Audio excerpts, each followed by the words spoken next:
Esta TikToker era famosa por sua beleza, closet incrível e conteúdo de lifestyle. Então, o corpo dela foi encontrado em uma caminhonete.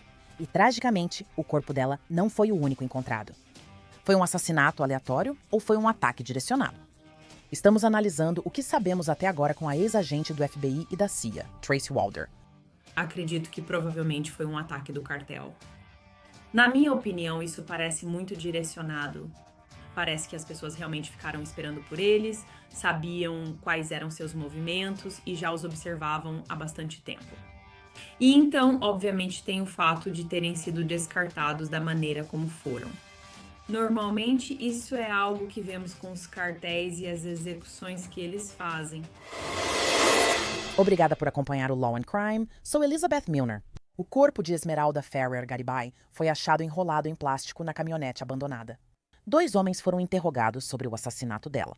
Surpreendentemente, esses homens foram sequestrados por homens armados minutos após saírem do escritório do promotor. Esmeralda Ferrer Garibay já acumulou dezenas de milhares de seguidores só no TikTok.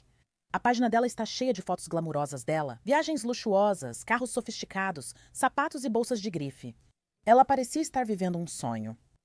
4 corpos foram achados em uma Ford Ranger cinza abandonada em Guadalajara, México, incluindo o de Esmeralda. Os outros, surpreendentemente, eram de sua família. O marido Roberto, de 36 anos, e seus 2 filhos, de 13 e 7 anos. Os corpos foram encontrados em 22 de agosto, mas as identidades só confirmadas 6 dias depois. O mais chocante é que os 4 corpos estavam enrolados em plástico antes de serem jogados na caminhonete. Investigadores acreditam que a família foi executada. As descobertas iniciais apontam para um possível ataque de cartel. Segundo o Latin Times, Esmeralda parecia adotar os narcocorridos, especialmente em vídeos no TikTok.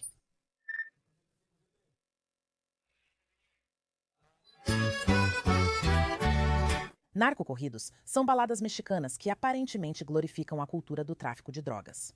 Um de seus vídeos virais trazia a legenda "Vantagens de ter um namorado narco". Talvez essa legenda fosse apenas para redes sociais, pois o relatório indica que Roberto, seu marido, nem era membro de gangue ou cartel. Investigadores acham que o trabalho de Roberto motivou os assassinatos. Veja o que sabemos sobre o marido de Esmeralda. Ele atuaria no cultivo de tomates e negociação de veículos. Apesar de parecerem inofensivos, esses trabalhos podem ter atraído a violência de grupos criminosos, segundo autoridades mexicanas. Investigadores logo esclareceram que o conteúdo de Esmeralda motivou o ataque. Os investigadores precisaram começar pelo caminhão onde ela e a família foram achados. Segundo o Latin Times, autoridades usaram imagens de câmeras de segurança e dados do Ministério da Segurança e da Guarda Nacional. E foi assim que eles rastrearam o caminho do caminhão até uma oficina mecânica. Quando a polícia entrou, encontrou sangue, cápsulas de balas e outras evidências balísticas. Com essas pistas, eles suspeitam que a família foi morta na oficina e os corpos levados na caminhonete. A promotora afirmou que, apesar dos resultados forenses pendentes, as evidências balísticas e de sangue quase confirmam o assassinato deles ali. 2 trabalhadores foram detidos, Héctor Manuel Martinez e um homem apelidado de El Chino. Héctor e El Chino foram liberados por falta de provas. Mas em uma reviravolta, ambos e 2 parentes foram sequestrados por um grupo armado. Autoridades afirmam que El Chino fugiu, mas os outros 3 seguem desaparecidos até agora.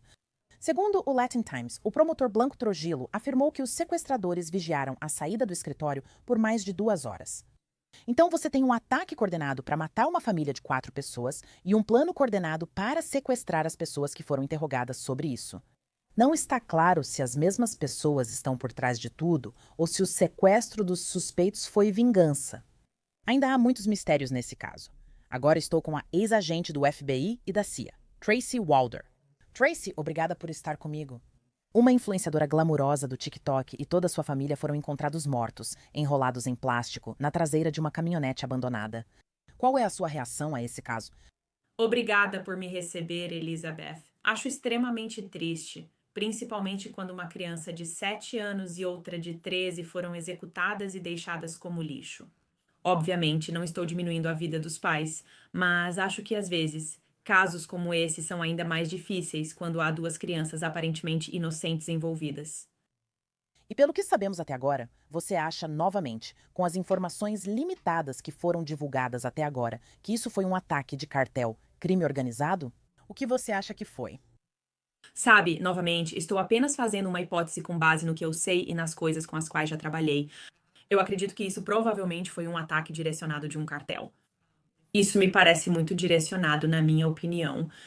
Parece que as pessoas realmente ficaram esperando por eles, sabiam quais eram seus movimentos e já os observavam há bastante tempo. E aí, obviamente, tem o fato de terem sido descartados da forma como foram. Normalmente, isso é algo que vemos com os cartéis e as execuções que eles fazem. Quem você acha que os assassinos procuravam, Esmeralda ou o marido dela? As autoridades afirmam que o marido dela era produtor de tomates e negociava veículos, o que pode tê-lo tornado alvo do crime organizado. Mas o que você acha? Acredito que seja uma combinação dos dois. Sempre que você ostenta uma grande riqueza, eu olhei as redes sociais dela e era isso que ela estava fazendo. E, de novo, não estou dizendo de forma alguma que ela merecia nada disso. Ela absolutamente não merecia. As pessoas podem ter e usar suas plataformas como quiserem, mas é preciso ter cuidado. Sabe, quando você ostenta esse nível de riqueza, se ela tinha ou não, eu não sei, mas ela estava, sabe, ostentando isso. Isso te torna um alvo. Tenho uma amiga que também faz isso no TikTok e já foi vítima de invasão domiciliar. Isso te torna um alvo. Além disso, ela já fez comentários de que o marido dela, sabe, trabalhou para um cartel. Eu realmente não sei se esses comentários foram feitos sem pensar ou se eram de fato verdadeiros.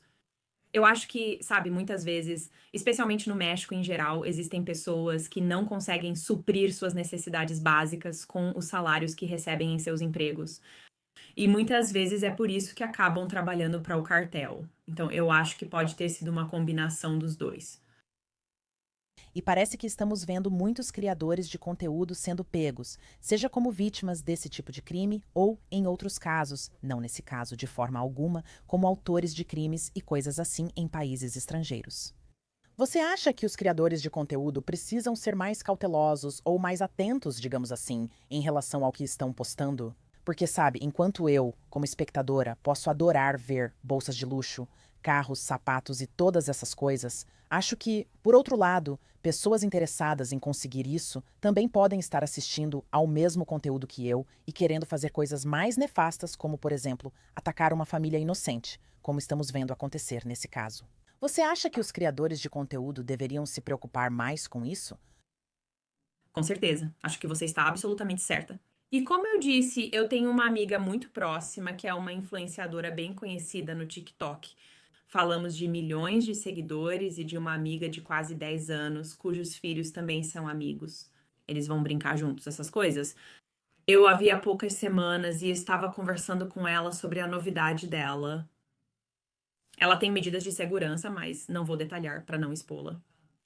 E tudo isso foi por causa de um assalto à residência que ela sofreu em casa. E sim, ela realmente faz unboxing de itens extremamente caros, de luxo e altíssimo padrão. Essa é ela. Jamais diria para não fazer isso, mas nem nos sonhos mais loucos dela imagino isso. E a casa dela já era bem segura mesmo antes disso, então duvido que ela esperasse que algo assim fosse acontecer. Então eu acho que nós, influenciadoras, realmente precisamos ter cuidado com o que estamos colocando por aí. Se optarem por postar esse conteúdo de alto padrão, o que não é problema, precisam garantir medidas de segurança adequadas. Sabe, e eu não posso enfatizar o suficiente o quanto as informações que temos agora ainda são preliminares. Mas eu estou curiosa. Por que você acha que os assassinos mataram as crianças também? Achei que se fosse um crime organizado ou ataque de cartel, talvez as crianças fossem poupadas. Por que acha que elas também foram assassinadas? Tinham só 7 e 13 anos. Eram inocentes como as outras vítimas. Estou curiosa. Por que você acha que mataram as crianças? Acho que essa é a dúvida da maioria das pessoas. Acho que nesse caso me aconteceu algo bastante significativo, né? Algum tipo de ruptura com o cartel. Ou havia uma grande dívida de dinheiro, ou ocorreu violência em retaliação. Acho que você está certa, eles poderiam ter agido diferente sem diminuir o crime. Eles poderiam realmente ter mirado nos adultos nessa situação, porque, de novo, eu realmente acredito que eles estavam de olho neles há bastante tempo, mas fizeram um esforço para cometer esse crime quando as crianças estavam presentes. Então, eu acho que isso faz parte dessa mensagem maior, porque muitas vezes é isso que o cartel faz.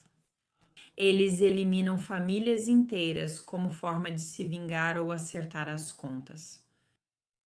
O alvo do crime pode ter sido só uma pessoa, mas toda a família dela acaba vítima também.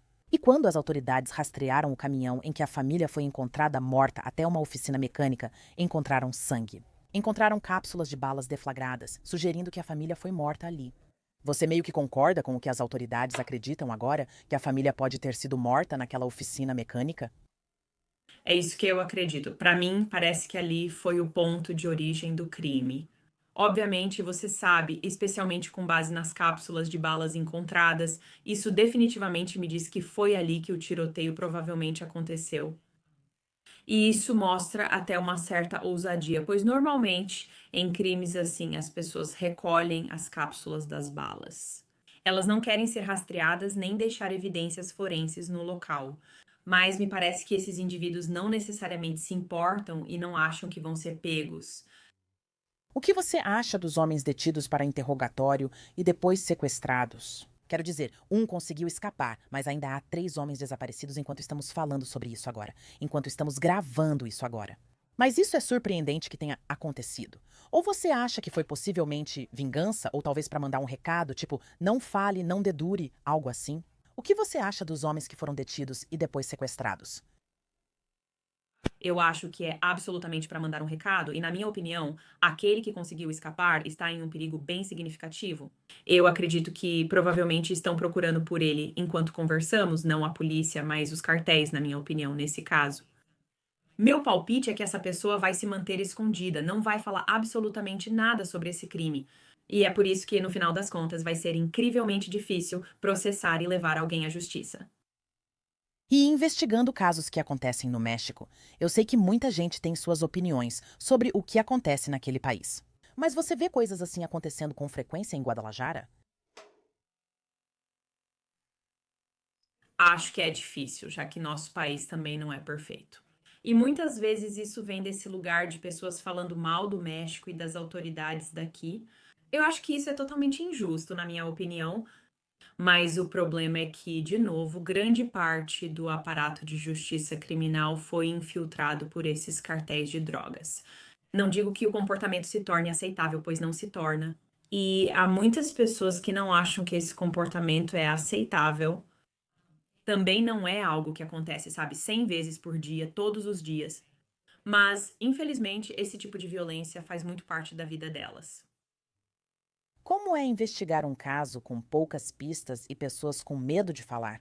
Quão difícil é para as autoridades que tentam apenas fazer seu trabalho e garantir justiça à família? Mas como é quando as pessoas podem estar com medo demais para falar? A polícia está com medo, para ser sincera. Quero dizer, você viu eles eliminarem uma família inteira, certo? Eles eliminaram a família toda. E, além disso, qualquer pessoa que foi levada para interrogatório, obviamente tirando o indivíduo que escapou, também foi sequestrada e eu presumo que esteja morta também. Então, eu acho que a polícia sente essa ameaça provavelmente todos os dias e isso torna tudo muito difícil. Eles não querem que suas famílias virem alvo disso, e eu entendo. Sim, é muito difícil. A situação é complicada. Espero que a família consiga justiça. Tracy Walder, agradeço muito sua análise sobre o caso e o tempo dedicado hoje. Obrigada por me receber, Elizabeth. Até o momento desta gravação, nenhuma prisão oficial foi feita, e os 3 homens que foram sequestrados continuam desaparecidos, segundo relatos. Obrigada por acompanhar o Law and Crime. Sou Elizabeth Milner.